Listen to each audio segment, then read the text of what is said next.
You're listening to Cinebinge. Welcome to cinebinge. This show was born from my friend's persistence in me watching certain shows. I've been asking Simon to watch Dark, a German TV show on Netflix, which I guarantee he will like. But for some reason, he's always been a little apprehensive about watching it.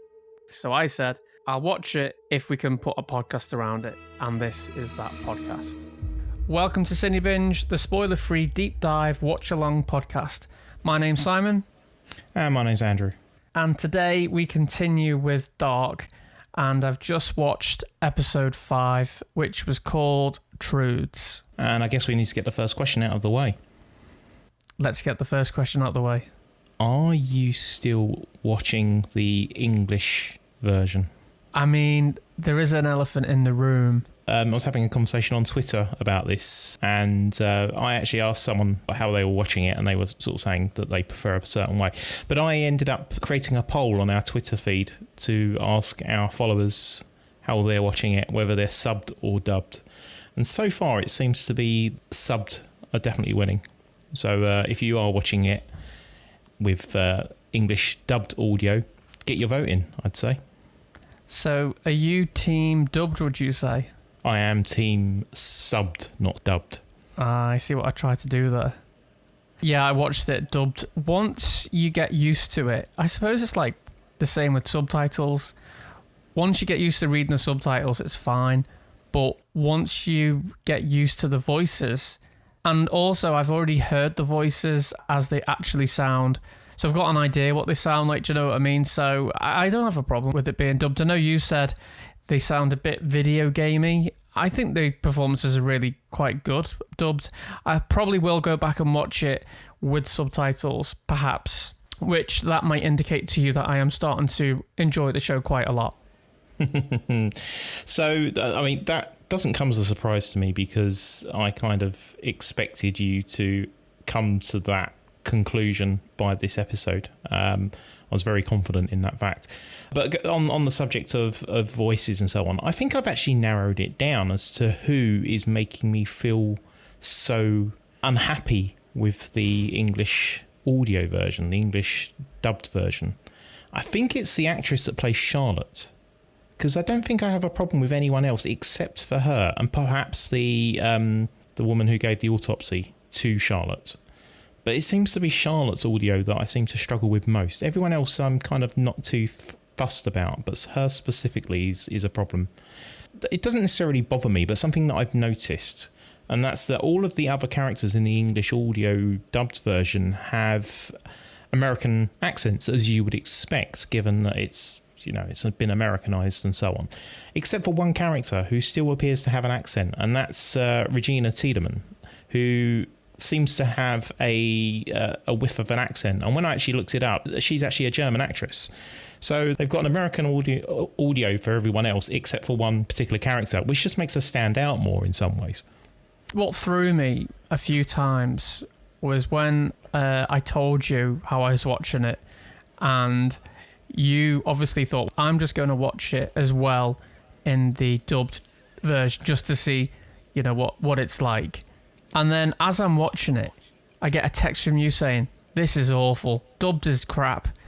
And that really pulled me out of the moment I was watching. So I was just like, do you know what? Phone's going on mute and I'm going to rewind. This is going to be an endless debate, I think, with the with whether it's dubbed or subbed, but we would like to know what your thoughts are. So let us know how you're watching it, whether you're subbed or dubbed. I think Andrew's done a poll on our Twitter, which is @CinebingeTV.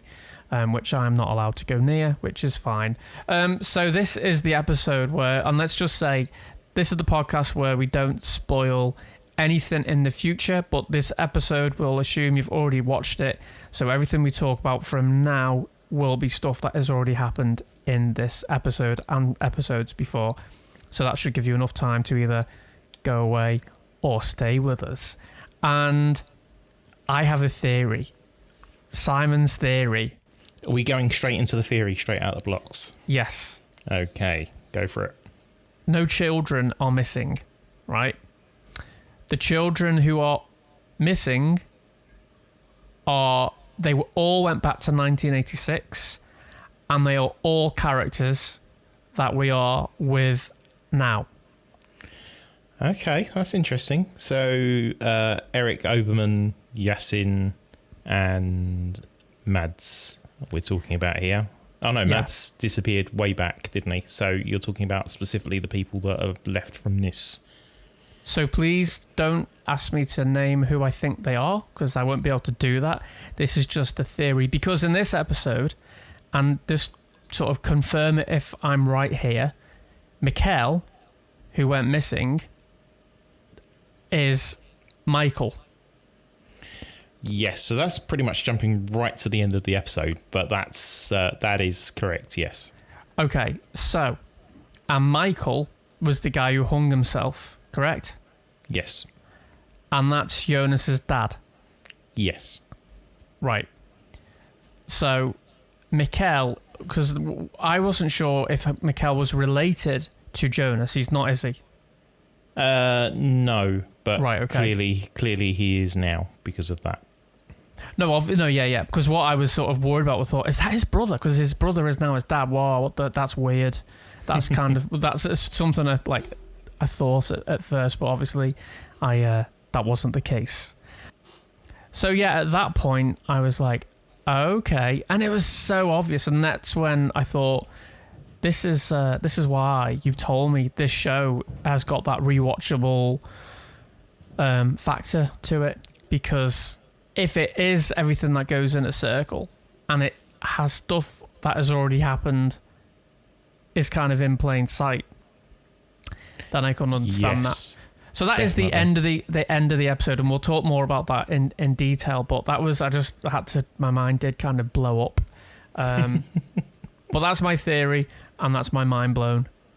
Mm-hmm. Okay. Apart from that big bombshell, what else was the standout moment for you? What were the moments where you kind of took a breath and or had you asking more questions? I mean, going right back to the start, we've got the kind of continuation of secrets from previous episodes. We had the I think in the opening sequence before the actual credits, we know that Marta is trying to get hold of Jonas. Jonas is avoiding her calls. We know that Bartos is trying to get hold of Marta, and Marta's avoiding his calls. So there's a lot of kind of poor communication going on there between them, I guess.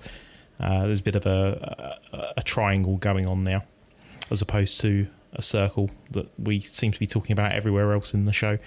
And what else have we got? We've also got the continuation of Elizabeth's interrogation from her mum, because she wants to know who Noah is and does she know anything more about the missing kids, and then starts to question the dad because he's obviously still acting a bit weird about everything. So yeah, I mean, let's start with that scene. What did you think from that? The first scene, we have the husband looking very shifty, and the detective asks him outright, did you have anything to do with this? And he doesn't answer. And it's like, if you didn't have anything to do with something as serious as a child going missing, you'd be like, I had nothing to do with that, go away. You'd answer straight away, no, of course I didn't do that. But it's his silence tells you, I think, everything. So clearly the detective is now very suspicious of Doppler. I forget his first name. Peter Doppler. The ongoing theme in this episode, obviously it was called Truths, and it was characters doing stuff and you go, either I don't like them or I feel sorry for them, and then you actually find out stuff about them a bit later on and you're like, oh my god, they're horrible. With Ulrich, you're like, he's been having an affair and he wants it to end, and then Hannah arriving at the house and basically going in, how's I've made you a pie or made you some food or whatever, and he comes downstairs, like the wife answers the door and he comes downstairs and he's just like, looks like he's seeing the ghost, like, what's this all about? This is a bit shit. Can I not be here right now? It's the way he looks at Hannah and his wife as he enters the room. It's like, just immediately kind of That's if I came down into a room and there was someone in the room that was like a friend of the family, I'd kind of go, all right, how you doing? You know, but the fact that he's kind of acting all shifty around the fact that Hannah's there, and then the long pauses before going, oh no, I have to go out now and go to the station. It just adds to the awkwardness of the whole thing. I mean, you could be a little accepting of it, perhaps. He just doesn't know what to say to her, given that her husband died a little while ago, and perhaps he hasn't actually seen her that often since. So maybe it's that. But no, I mean, from our point of view, because we know the history of these two, we kind of go, you know, you're just being really awkward and making it obvious that something's going on between you. He offers her a lift home because she only came on a bike. And then you start to sort of feel a bit for her because, you know, at the end of the day, she clearly has feelings for him. And then, like, she sort of pours her heart out. Well, she says something, like, they have a bit of a moment, don't they, in the car. And then he basically leans over and you're thinking, he's gonna kiss her. And then he kind of just opens the door and he's like, get out. And you're like, oh. Yeah. But then I didn't realise that Hannah was the same little girl obviously in 1986, and then you find out she's not such a pleasant girl, like not such a pleasant person anyway, and her character, she's slightly, well, if she's had this carrying on and these feelings since 1986, then she's obviously a potential bunny boiler. And if you don't know what that reference is, Fatal Attraction, Michael Douglas, just don't mess about. Just don't mess about, or don't get caught. Ulrich is already caught. I mean, did you see that scene when it was actually the wife that suggested that Ulrich take Hannah and drop her off? And Ulrich was kind of obviously a little bit wary of that.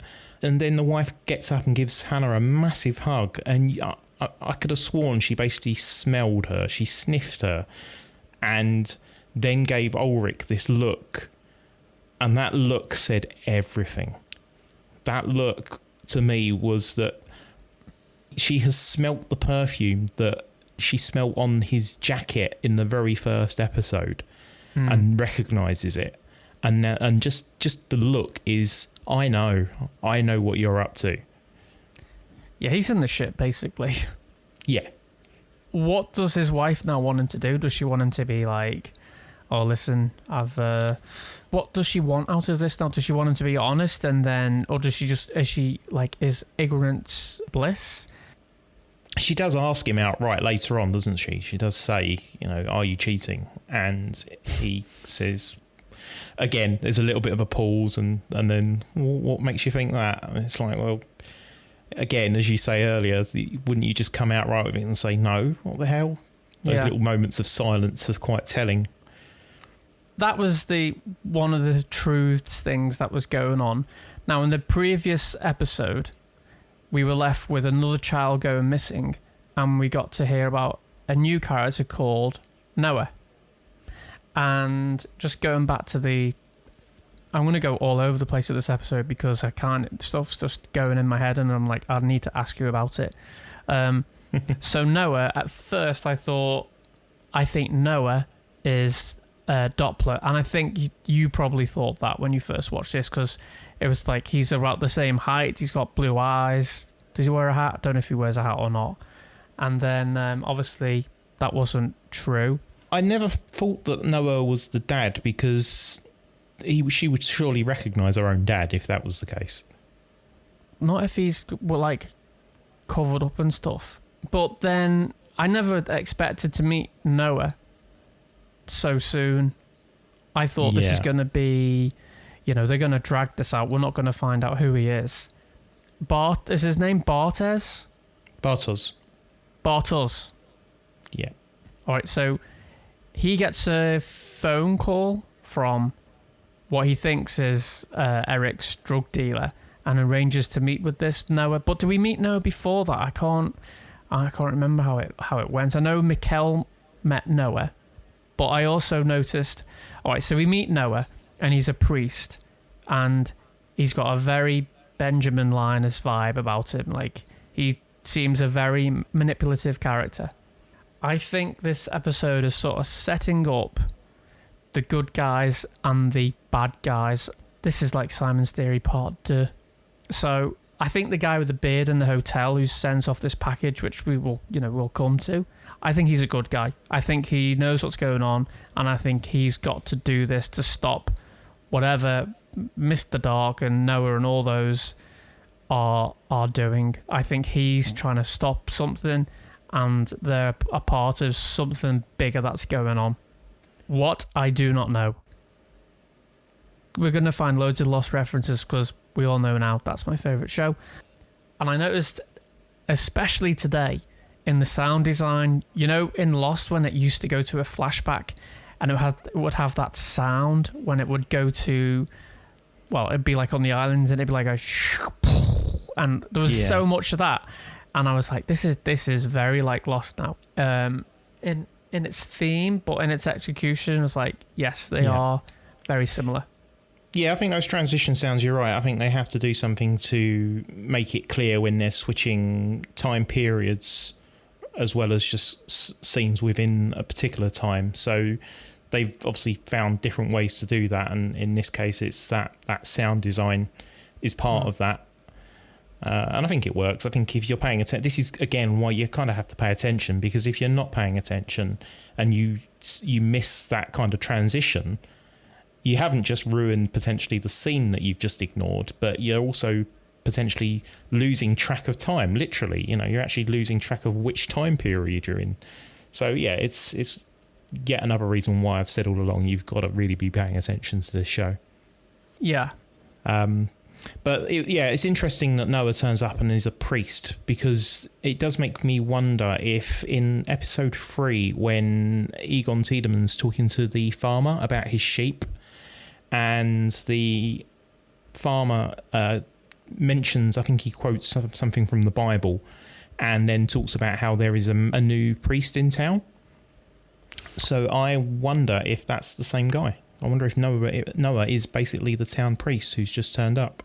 And he also turns up in 1986, where Mikkel is there in hospital. That's what I mean, because that's where the farmer scene happens. The farming scene happens. Egon Tiedeman's talking to the farmer in 1986. But we see Noah in two time zones, and he hasn't aged. He's like Richard Alpert. Another Lost reference. I know that maybe that would be the subheading for this episode. Lost references coming out their arse. Episode 5. What's the next episode? Episode 6. Episode 6. How many ways have we found to link this show to Lost? Well, we've got the hatch, we've got the transition sounds, we've got not Benjamin Linus, we've got, what else did we say? There was another one, wasn't there? We should go back and actually count up how many references there are, and then just have a running total through this series. I think that would be good. We could do that as a bonus. We could do like a quick montage of every time we go, well, that's like Lost. Yeah. And then we could just release that as the Lost episode. And that's what it'll be. It'll be the Lost episode. It'll be like a bonus thing for our subscribers. Interesting as well. I mean, this isn't the only reference to religion, I guess, in this episode. Obviously, a priest turns up. That's obviously clearly religious. But even his presence in that early scene with Mikkel throws up a whole bunch of interesting questions. Like, for example, the biblical figure of Noah. What did he represent in the Bible? What did he do in the Bible? And is this guy going to be creating some sort of ark in the same way that the biblical Noah did? So that's the first thing that kind of springs to mind around him. Another interesting thing to note, really, not a major thing, but so he mentions that he is the priest at the parish of St. Christopher. Now, I kind of know a little bit about the Bible because my father was quite religious and actually had the St. Christopher on a chain. So I know exactly who St. Christopher is, and he's the patron saint of travellers. Mm-hmm. And I thought that was quite an interesting conversation, given that he was talking to Mikkel, who was, at this point, a time traveller. So, yeah, I don't know if that was... presumably, that's one of those kind of examples of deliberate references that the writers have added to this show, just to kind of find all the different cultural and literary and philosophical themes in this show. That's part of the hunt really in this show, is finding all the different references that they've crammed in. I like that you've mentioned that there's elements of this that you think are quite like Lost now, because that's, again, these are, I've always felt that in every episode there's at least one element that you could go, oh, that's a bit like this when this happened in Lost, or that's the way they did it in Lost. And I'm glad you're seeing similarities, because that's exactly why I wanted you to watch this show in the first place. Do you think, apart from the big reveal that Mikkel is Michael, do you think that we progressed a lot? We got a lot more information about the overall story. I know I keep referencing the overall story, like what's going on. Do you think it's given away much more of the plot, or do you think we're still at the very early days? This is the episode that I kept saying it was the one that hooked me. It was the one that, up till now, I was going, okay, all very kind of dry procedural stuff around missing kids. I'm here for the sci-fi. I'm here for the weirdness. Get on with that aspect of it. And obviously the last episode started to talk about time travel, and I was like, okay, yeah, this is quite interesting. I like going back in time and seeing all that sort of stuff. But then that twist at the end of this episode was the part that really went, oh wow, I didn't see that coming. And in hindsight, when you actually watch them back again and again and again, you realise that all the signs were always there. You just didn't really pay attention, or didn't really sort of put two and two together. And I'm sure there will be people out there who will say, yeah, no, I knew it from the moment I was, from the moment this thing happened. It was like so clearly obvious. But at the time, I was watching it and going, nope, I just didn't see that coming. That's crazy. Especially right up until the end, because I think there was still a line just before they actually announced who he was that still implied that that your theory originally was that Mikkel was the stranger, that he was all grown up. And I was watching it and had the same thinking. I was thinking the same thing, that it was kind of setting that up as the reveal, that it turns out that Mikkel grew up to be that stranger. So for them to turn around and then suddenly go, oh no, actually Mikkel is Michael. It's like, what? Where did that come from? It's amazing that it was always there. It was just not obvious, to me at least. Well, the way we only saw Michael kill himself at the beginning, we didn't really get that much of a good look at him. But I did think when that strange came, I thought, he looks familiar. Not that's the same guy, but he looks familiar. But then you go, Michael, it's like, it's very, very obvious when you think of it in that way. What's interesting, though, is, so we have Mikkel come back. Has Mikkel grown up since 1986, or has he been on like the outskirts, if you know what I mean? Does that make sense? Like, what I mean by that is, has Mikkel only time traveled once? I don't get what you're referring to. So he grew up, I mean, the letter basically says that he travelled back in time and then grew up to become a man, and that was it, really. That's the end of his journey. He becomes a man, and that's it. Gets married, has kids. Well, one kid. Right. So why didn't he? Right, hang on, let me think about this. So when Mikkel was born, yeah? Yep. Like, if he's gone back to 1986... Mm-hmm.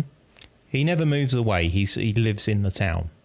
No, I know that. But when is Mikkel actually born? Because what I'm trying to say is, right, Mikkel goes missing, yeah? He's like 7 years old. Yeah. So, say 7 years before he goes missing, he should be born.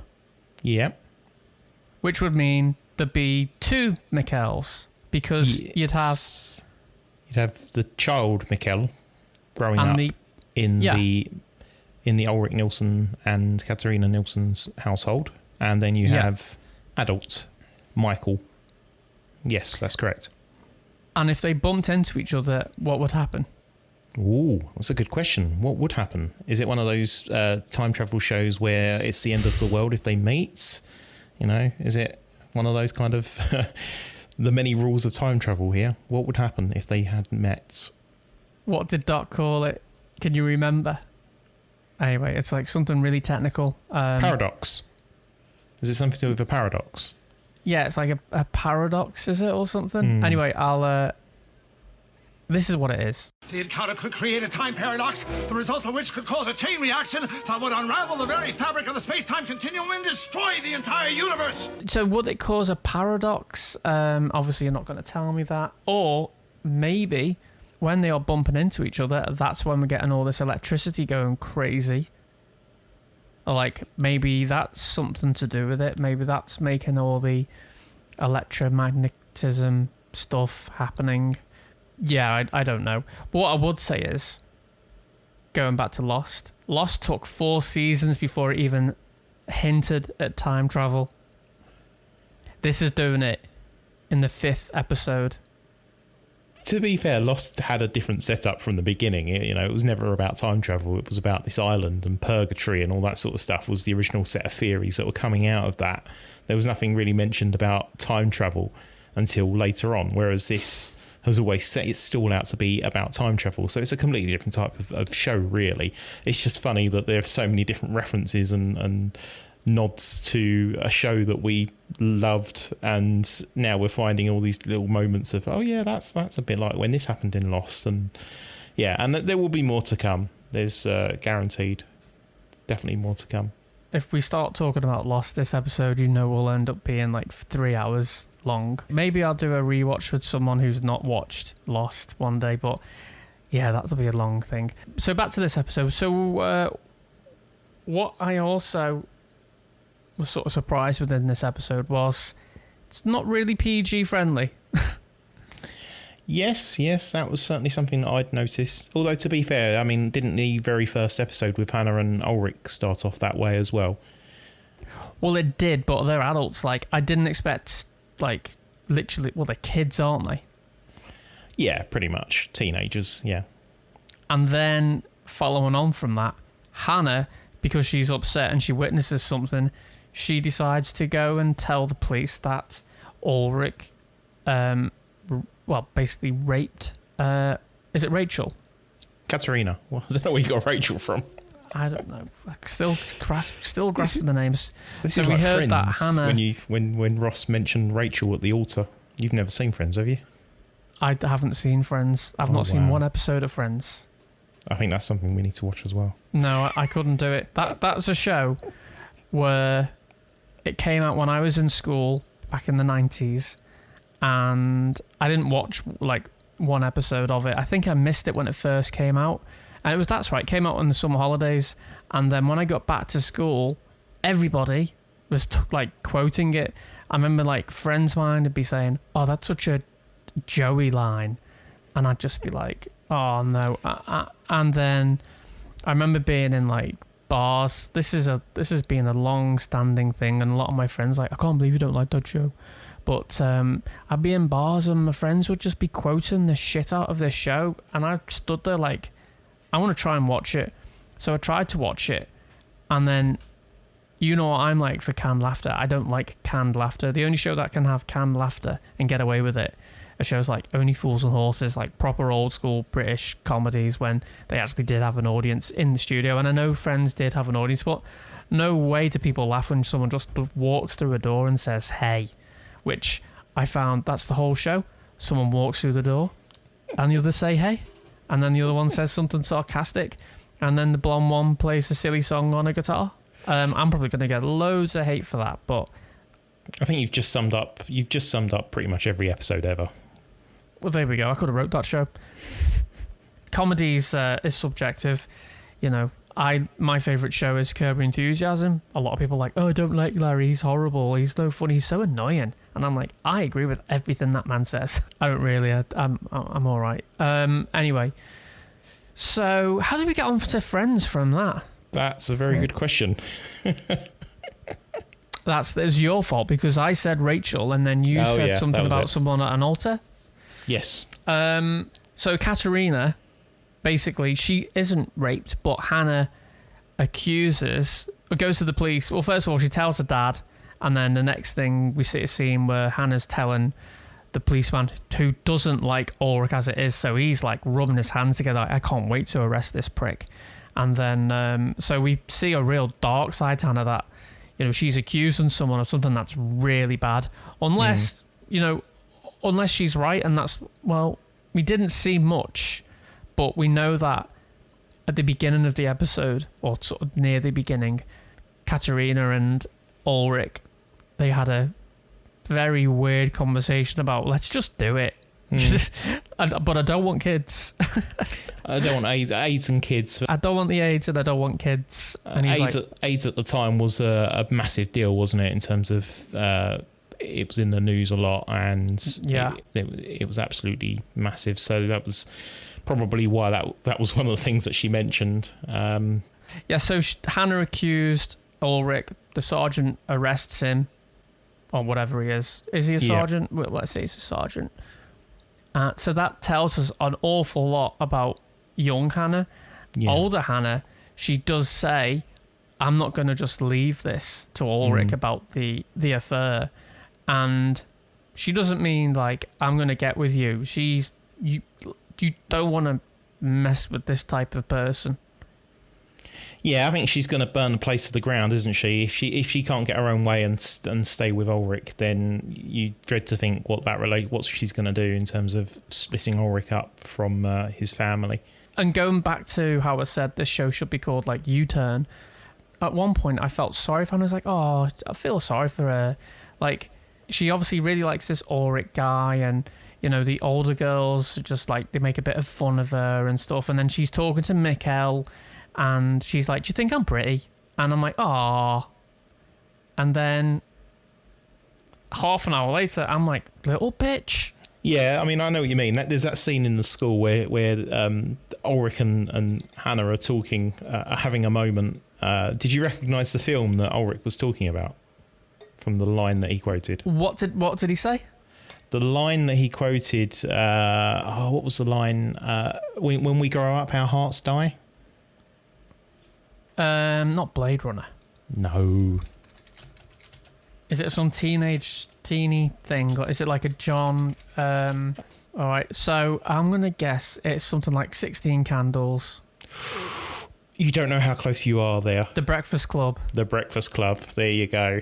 Yes. Have you watched that recently? Or when did you last watch that? I've never watched it. It doesn't hold out at all. Like, I thought, I'm going to watch this because, you know, I used to love that movie as a kid. And, some movies in the 80s, like, are rewatchable, and you don't go, oh, that's, you know, even though the date of the hairstyles and the styles and the fashion and all that, they're still good movies, still really well made. And then other ones, just a bit, you know. And John Hughes, I think it's John Hughes, I mean, he made so many great movies, like his best is, I think, Planes, Trains and Automobiles, which still holds up now. It's so good. But yeah, Breakfast Club, if you've not seen it, I wouldn't recommend it. So people who are listening to this podcast can like, he doesn't like Friends, doesn't like Breakfast Club. Is anything this guy does like? Lost. Which is, I mean, I don't remember why I was watching clips of the Breakfast Club recently. I think it was either something that you'd mentioned previously about John Hughes, or it was something I somehow perhaps got onto it while looking at quotes from Ferris Bueller. It was something along those lines anyway, and somehow ended up in the realm of the Breakfast Club. So that's how I kind of recognised what they were talking about, even though I hadn't actually seen the full film. Yeah, that's I didn't pick up on that at all. You need to watch the Breakfast Club just to appreciate it and where it came from. I like the way they drop in those little conversations to help set you in the era, as opposed to banging your head over it and going, you know, check out this Rubik's Cube. And obviously they did that as well. But I think perhaps whereas other shows might have really thrown all the nostalgic stuff in the background to kind of help set the scene, this was just a conversation. It wasn't, and they did the same with some music as well when they were talking about a song by Falco. but they were talking about it in a way that wasn't directly on the nose. I don't think they kind of named particular artists or particular films that they were watching directly. They just kind of had a conversation about it, and that was it. They left it at that. But it was enough to kind of, I guess, for people of that at that age would probably appreciate it, because they would hear those little references and go, oh, they're talking about this particular artist or this particular film, as opposed to just going, yeah, we're gonna have them hand over a VHS with again, they also did that, to be fair, with Ulrich with his Commodore 64, but the one time they did that, they got it wrong by putting something in that was from 1987 rather than 1986. Get over it. I will not get over it, but they've done the right thing here. They haven't gone and included like a car from the 1987 or something like that in the shot. So they've I think they've done it the right way here. It's doing it, setting the scene in the right way. Getting back to what was going on in this episode, I think we need just to talk about like the bombshell. I know we sort of touched on it at the beginning. Yeah, let's go. Definitely going to need to go back to that. Yeah, because there's a few things that happened. I'd like to know more about Noah, because it was very mysterious what was going on there, or very dodgy. Like when he's like, "I will meet you, Barthez," and he's like, "Okay, and he thinks he's meeting a drug dealer, opens a car door, and it's a priest, and you're like, oh shit, he's like, get in. And he's like, oh. So he gets in, and then the first thing I thought was, well, there's another one gone. That's another kid disappearing. But then we come back to that, and the car door opens, he gets out, but he looks like he's either been like brainwashed or he's involved in something now, and I don't think he's to be trusted, and I think he's going to be working for Noah doing dark shit. That's an interesting theory. Yeah, I like that idea. What I liked about that scene, that actually came as part of the familiar montage sequence that comes in just towards the end of each show. The music for that, again, is like the great choice of music. Me and the Devil, that song was called. I forget who covers it, but that song was originally by a guy called Robert Johnson, a blues singer, many years ago. And he has actually quite an interesting backstory anyway as a singer. I'm digressing a little bit here, but there's a point I'm going to make.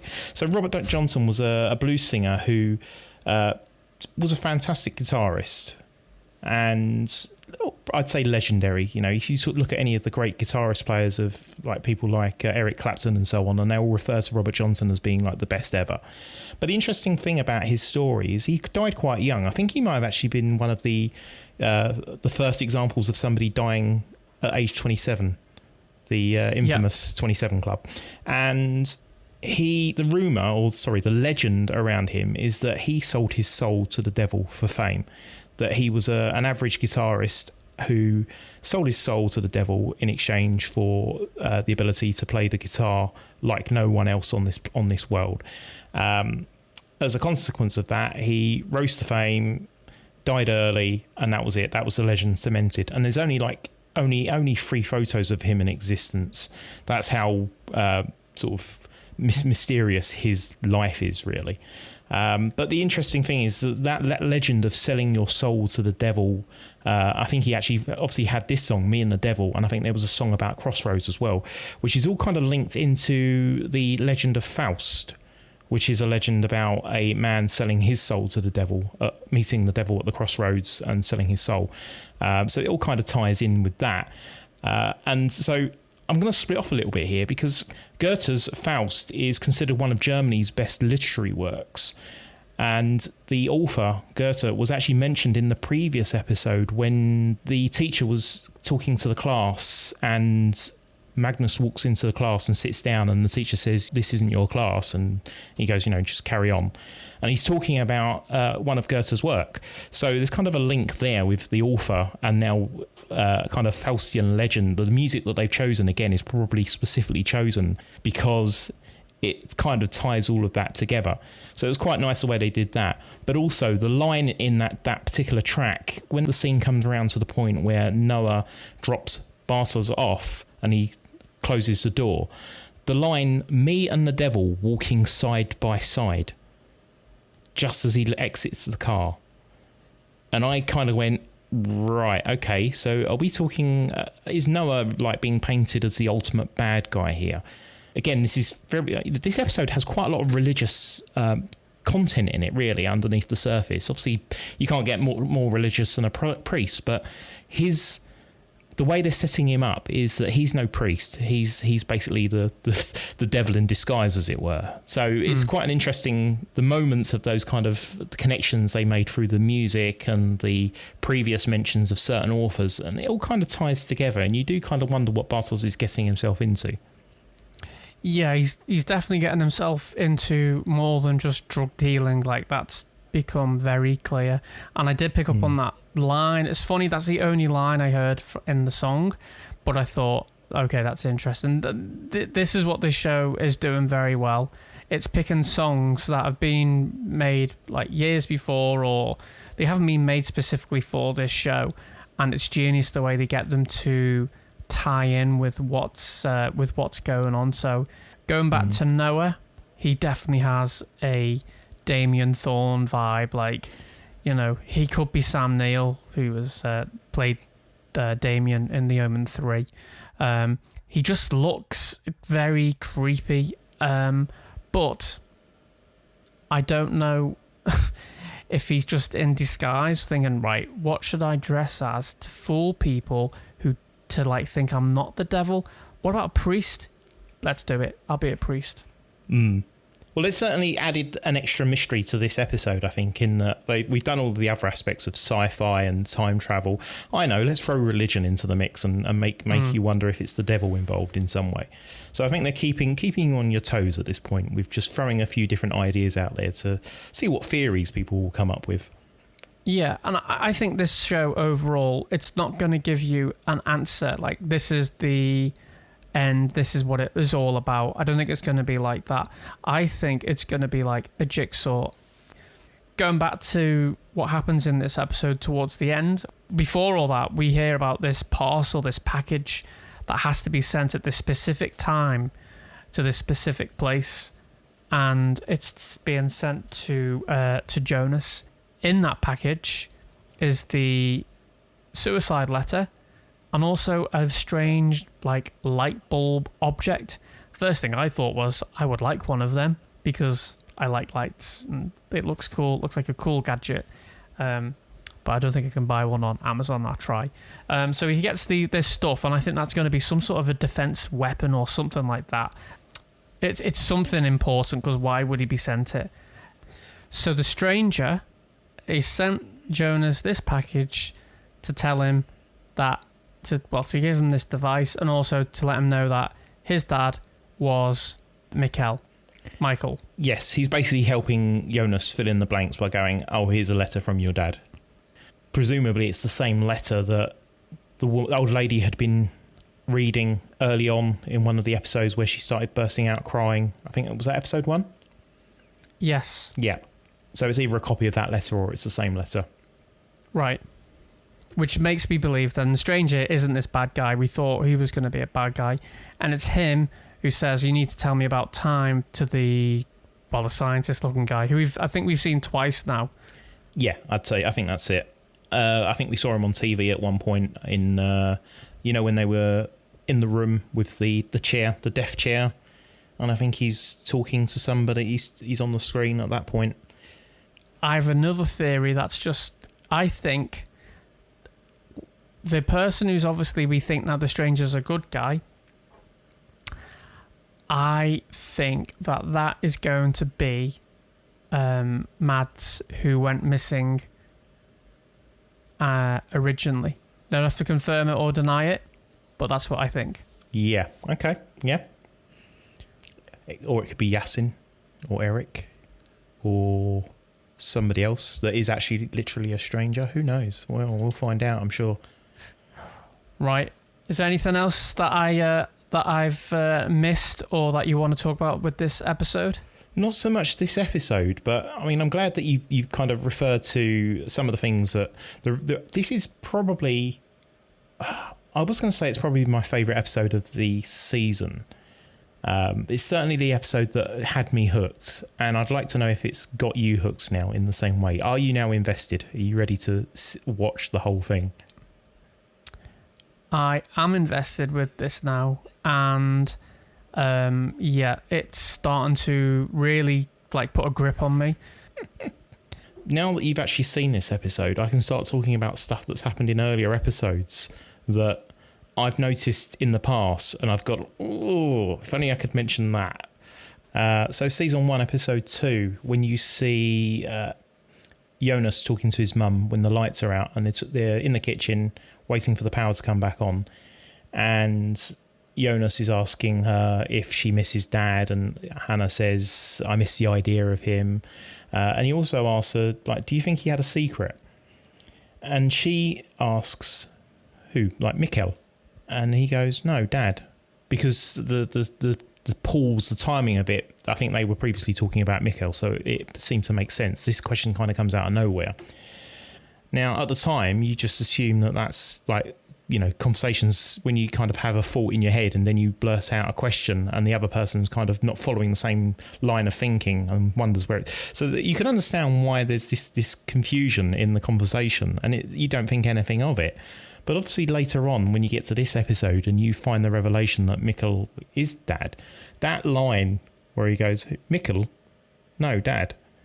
Just, it gets you. You just go, oh my God, I see what they did there. That's brilliant. What's interesting as well with the whole Mikkel is Michael. He's raised a family knowing that he's a time traveller and not told them.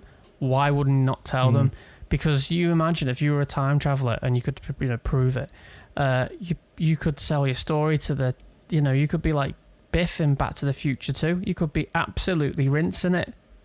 So why doesn't he do that? I know I would. Yeah, why hasn't he used his knowledge of the future to his own advantage? Perhaps being so young, he didn't really know how to benefit from it. But you surely think that there'd be some things along the way that you go, oh yeah, there's, you know, mobile phones become big because, I don't know, you would have thought there would have been something that he would have been able to jump on and turn a tidy profit out of it. But he didn't seem to be that way inclined, really, did he? He seemed to be quite happy to shut himself off from the world.